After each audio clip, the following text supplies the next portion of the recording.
Y ahora vamos a ver Efesios 4, 17 y 18. Dice, aquí les digo esto y les insisto en el Señor. ¿Quién está hablando ahí? ¿A quién les está hablando? No vivan más con pensamientos frívolos como los paganos, a causa de la ignorancia que los domina y por la dureza de su corazón. Estos tienen oscurecido el entendimiento y están alejados de la vida que proviene de Dios.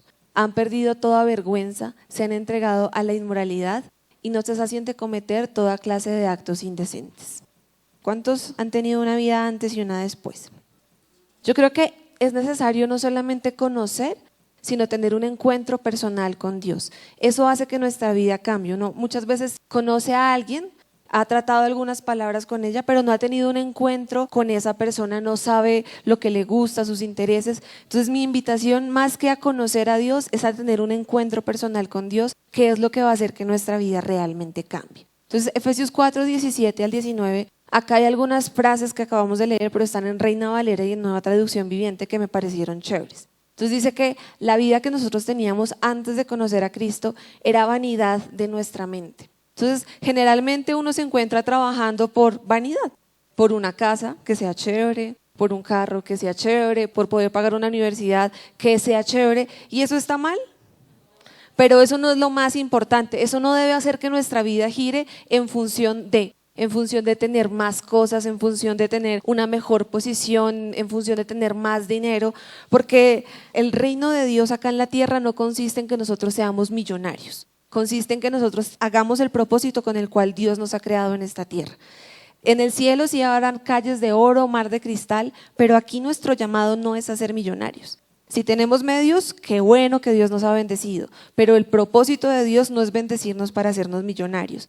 La Biblia dice, Dios, no me des tanto que me olvide de ti, ni tampoco que reniegue de ti. Dame la medida justa para no olvidarme. Antes, en nuestra vieja vida, de pronto teníamos esa ansiedad por el dinero. Y hay dos tipos de ansiedad: la ansiedad por tener más y la ansiedad por no tener. Entonces están los que nunca se sacian y quieren y quieren y quieren tener más, pero también están los que todo el tiempo dicen, es que estoy muy pobre, es que no me alcanza, es que el dólar subió, es que el presidente, es que el petróleo, y todo el tiempo se están quejando de la economía. Eso también es una vana manera de vivir, es una cosa que Dios no nos está llamando a vivir así todo el tiempo como preocupados de la economía, porque nuestra economía depende es del cielo. Dice, irremediablemente confundidos. ¿Cuántos estábamos así? O sea, nosotros no sabíamos a veces distinguir entre lo que era bueno y lo que era malo. Estábamos confundidos. Después dice, entendimiento entenebrecido. Eso es lo que pasa cuando uno no conoce a Dios. Tiene el entendimiento en oscuridad. No sabe lo que va a pasar. Lo único que sabe es que va a pasar algo malo. La palabra dice que lo que uno teme, eso le vendrá. Entonces nosotros tenemos que tener pensamientos buenos y no pensamientos malos. Nuestra manera de pensar, dice la Biblia, que debe ser en todo lo digno, en todo lo de buen nombre, en todo lo que es digno de confianza, en todo lo que haya virtud alguna, en eso pensad. No pensamos las cosas de este mundo, sino pensamos las cosas eternas. En la otra versión dice, la mente llena de oscuridad. La palabra dice que Jesús es la luz y nosotros necesitamos llenar nuestra cabeza de la luz de Cristo. ¿Qué más dicen esos versículos? Dice, ajenos a la vida de Dios, vagan lejos de la vida de Dios. Son dos versiones que dicen lo mismo, pero en diferentes palabras. A veces uno entiende más en una versión que en la otra. Dios nos ha dado esta vida para disfrutarla. Una persona que todo el tiempo vive amargada, que todo el tiempo vive triste, que todo el tiempo vive en depresión, necesita hacer un balance, porque esa no es la vida que Dios nos vino a dar. La palabra dice que Dios nos vino a dar ¿qué? Vida y vida en abundancia. Y todo lo que no sea vida y no sea en abundancia no viene de parte de Dios. Por eso nosotros necesitamos saber qué es lo que Dios nos ha dado, cuál es la vida que Dios me ha dado, para que no vaguemos lejos como el hijo pródigo, que mientras que en la casa de su padre había para comer, él estaba comiendo la comida de los cerdos. Nosotros teníamos una vida que Dios ya nos había puesto, como les dije hace 8 días.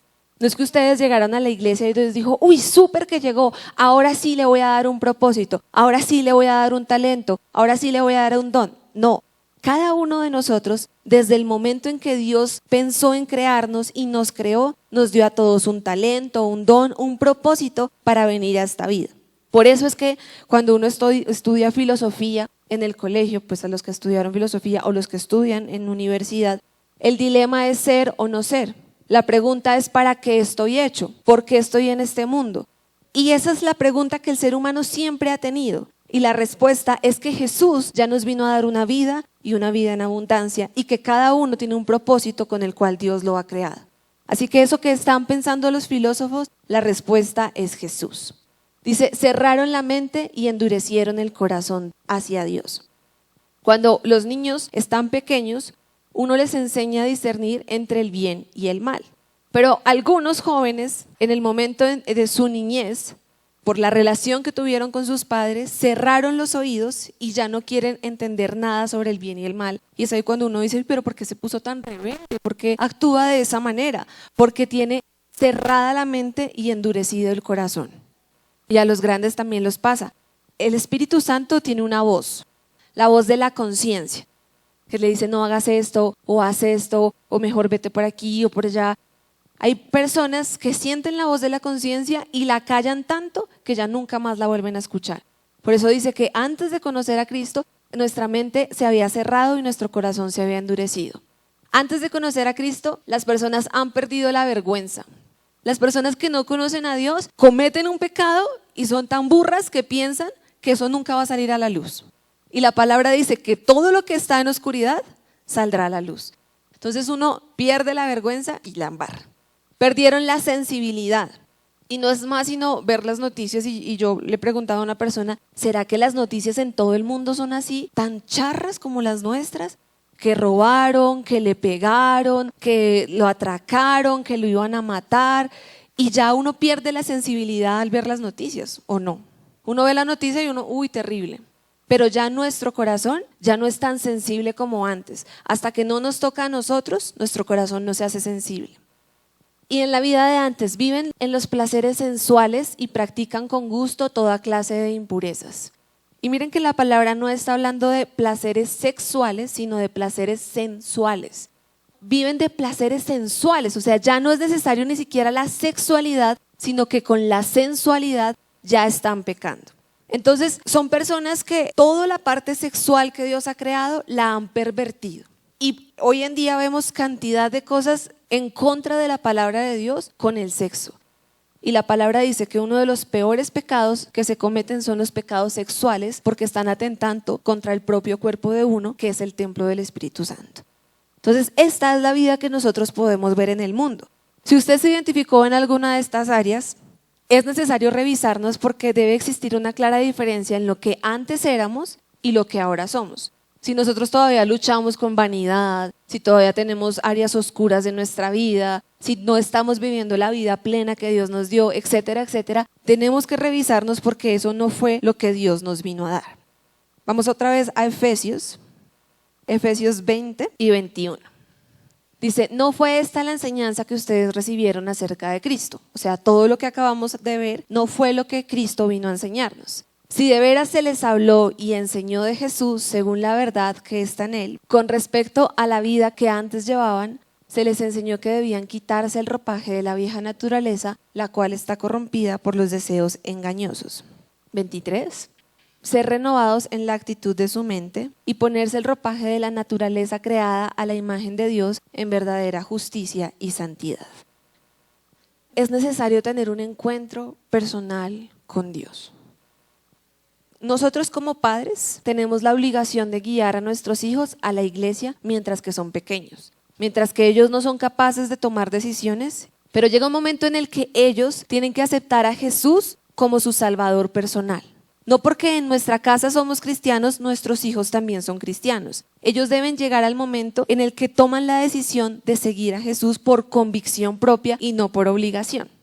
Y nosotros mismos, esposos o esposas o tíos o primos, también necesitamos tener la convicción de que es nuestro Dios personal y no el Dios de la persona que me trajo a la iglesia o el Dios de la persona que está viviendo conmigo, sino que es mi Dios. Y si nosotros aceptamos las enseñanzas de Jesús, si tenemos ese encuentro personal con Dios, vamos a tener un cambio. Pero si no cambiamos es porque seguimos viviendo en todo lo que vimos antes, no hay un verdadero arrepentimiento porque no conocemos a Jesús verdaderamente. En la Reina Valera dice, si en verdad le han oído y han sido enseñados por él. Si en verdad hemos escuchado a Jesús, yo estoy segura que una persona que ha tenido un encuentro verdadero con Jesús no puede seguir igual. Es absurdo tener un encuentro con la gloria de Dios y salir igual. Es imposible. Dice, ya que han oído sobre Jesús y han conocido la verdad que procede de él, es la única manera como nosotros podemos deshacernos de la vieja naturaleza pecaminosa, de la antigua manera de vivir y dejar que el Espíritu Santo renueve nuestros pensamientos. Entonces, ¿cuáles son las funciones? El Hijo nos da su palabra y nos enseña a través de su ejemplo. Nuestro mayor ejemplo y nuestro modelo para poder imitar es Jesús. Lo que Jesús hizo es lo que nosotros hacemos. ¿Y qué hace el Espíritu Santo? En el versículo 23, en la Nueva Traducción Viviente, me gusta mucho, dice, dejen que el Espíritu Santo les renueve los pensamientos y las actitudes. ¿Cuántos quisieran cambiar un comportamiento? Primero hay que comenzar con cambiar un pensamiento. Ese pensamiento es lo que nos hace proceder a lo que estamos haciendo. Luego de cambiar el pensamiento hay que cambiar el sentimiento. ¿Qué me provoca a mí hacer eso? Vamos a poner un vicio, el alcohol. Entonces mi acción es que a mí me gusta tomarme un vino o no sé, una cerveza. Todo comienza con el pensamiento, con estos calores que están haciendo en Bogotá, no hay nada como una fría porque esa sí quita la sed.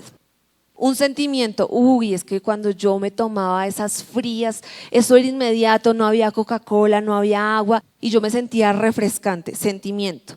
Luego una decisión, ¿qué es lo que yo decido? Antes de hacer una acción, uno siempre decide. Antes de bañarse, usted decide si se va a ir a bañar o no se va a bañar. Entonces, antes de cometer un pecado, uno decide, ¿lo voy a hacer o no lo voy a hacer?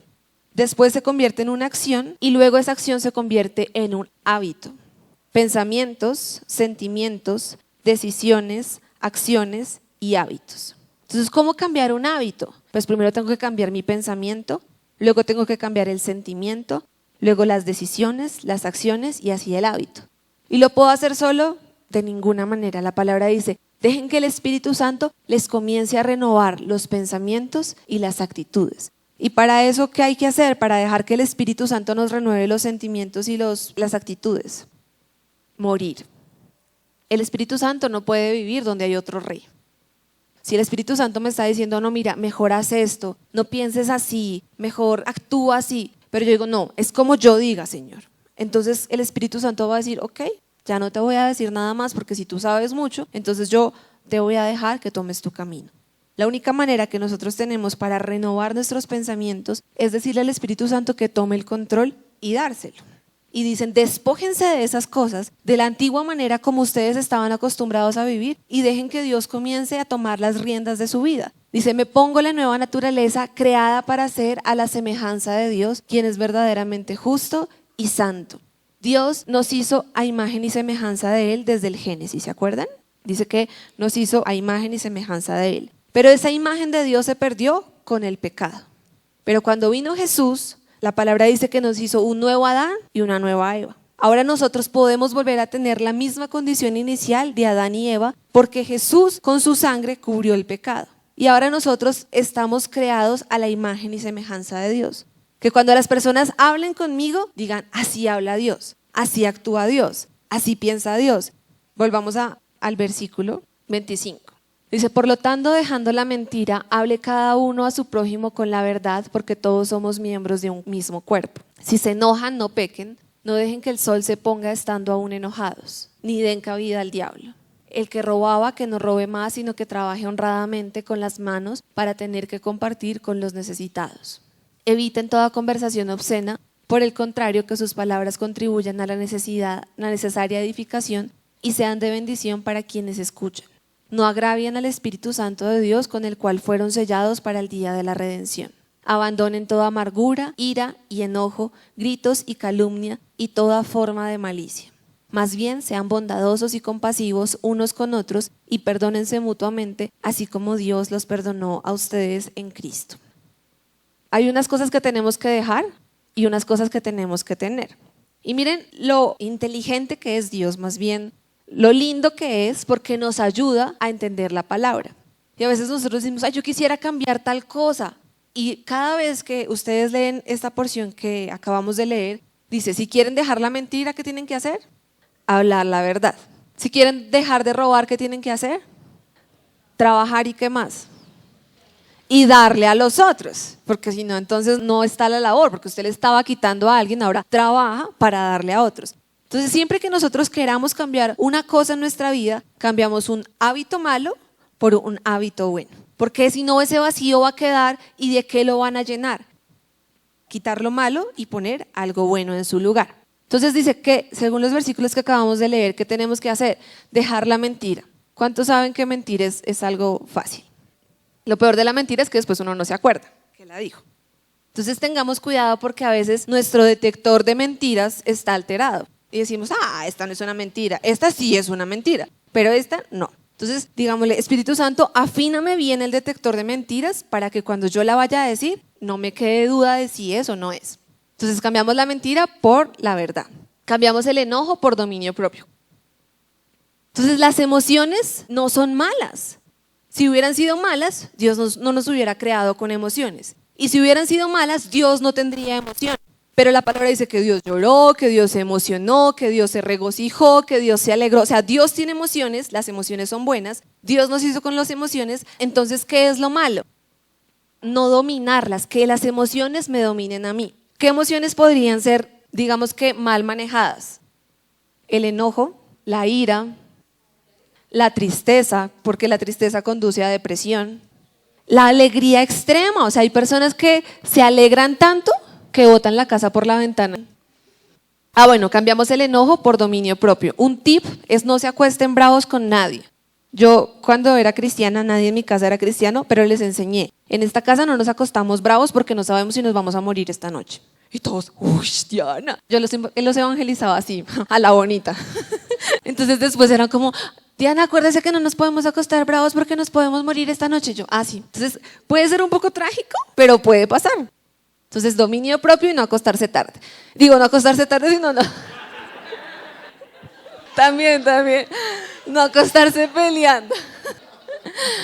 Ahora, el robo por el trabajo. Y ahorita dicen todos, ninguno, no, yo no soy ladrón. Pero cuando uno toma cosas de su trabajo, como un esfero o como una libreta, y uno dice, no, eso nadie se da cuenta de que este esfero nadie estaba usando. O esta caneca que está ahí hace rato de pintura, ya se va a pasar, nadie la está usando. Eso se llama robo. Entonces nosotros tenemos que cambiar el robo por trabajo y trabajar fuerte. Cambiamos el lenguaje grosero y ofensivo por un lenguaje bueno y útil. La Nueva Traducción Viviente dice que nosotros debemos hablar tan bien que estimulemos a otras personas. O sea, que las personas digan, wow, hablar contigo me llena de energía, hablar contigo me cambia la manera de pensar, me gusta hablar contigo. Y no como personas, yo no sé si les pasa que uno dice, uy, qué mamera, ya comenzó a hablar de todas las cosas negativas, mejor que no hable. Entonces nuestro lenguaje tiene que ser bueno, útil y que produzca estímulo. No lenguaje grosero y ofensivo. A mí me enseñaron cuando chiquita que habían unas grandes y unas chiquitas. Palabras malas, ¿no? Entonces las grandes yo nunca las decía porque yo era muy buena. Pero entonces habían unas chiquitas. Y yo tenía una que no era mala, pero era como una muletilla que yo tenía cuando pasaba algo. Y cuando Oscar predicó, el Espíritu Santo me dijo, no es una grosería, pero no es un buen lenguaje para ti. Entonces necesitamos decirle al Señor, dinos qué palabras yo estoy diciendo que a ti no te agradan. Que de pronto no son groserías y no son las grandes, pero cuando yo las digo, ofenden a la otra persona.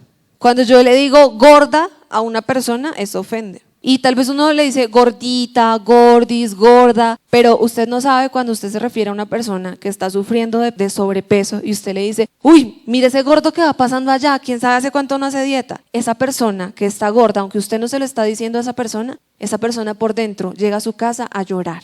Porque usted le dijo gorda a otra y ella dijo, eso mismo deberá estar pensando de mí. Entonces nuestro lenguaje debe ser de una manera que no vayamos a ofender a las demás personas.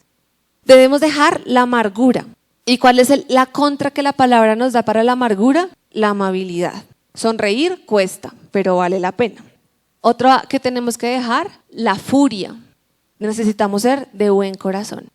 Que la gente diga, ese corazón de esa persona es como el corazón de Dios. Otra de las palabras que decían ahí, tal vez no se ve ahí, pero acá sí se ve, son las palabras ásperas. ¿Y cuántos saben que hay diferentes tipos de lija?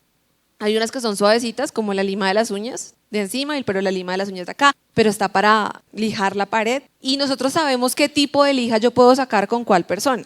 Y en la casa es cuando más nos lijamos. Y necesitamos aprender a dominar las lijas de la lengua. Porque así como alabamos a Dios, no podemos tratar mal a las otras personas. Nuestras palabras siempre deben ser de bien. Nuestras palabras siempre deben hablar lo que Dios dice que debemos hablar. Debemos hablar palabras de fe, que vienen de parte de Dios. Nosotros no caminamos por vista, sino por fe. Es así que nosotros en nuestra casa debemos hablar palabras de fe. ¿Qué es lo que dice Dios? Y la contra de las palabras ásperas es el perdón. Porque cuando uno recibe muchas palabras ásperas, el corazón se llena de resentimiento y de odio y no podemos acercarnos a Dios. Necesitamos perdonar a las personas que nos están haciendo daño con sus palabras, con su manera de hablar, y pedirle al Espíritu Santo que le ayude a controlar su manera de hablar. Quiero que cada uno se examine si en su corazón hay amargura, hay enojo, hay lenguaje vulgar, malas palabras. Hay emociones mal manejadas y están siendo dominadas por estas emociones. Yo creo que el Espíritu Santo es poderoso y mientras que yo hablaba, Él estaba tocando cada uno de sus corazones y les estaba mostrando en qué cosas están bien, en qué cosas están mal, en qué cosas deben mejorar. Y esta es la oportunidad para darte el control, Señor. Esta es la oportunidad, Espíritu Santo, para que tú tomes el control de nuestra vida. Algunos han estado batallando durante mucho tiempo por alguna de estas cosas que dijimos en esta noche. Y Dios les dice que no les ha dado un espíritu de cobardía y de temor, sino de poder, amor y dominio propio.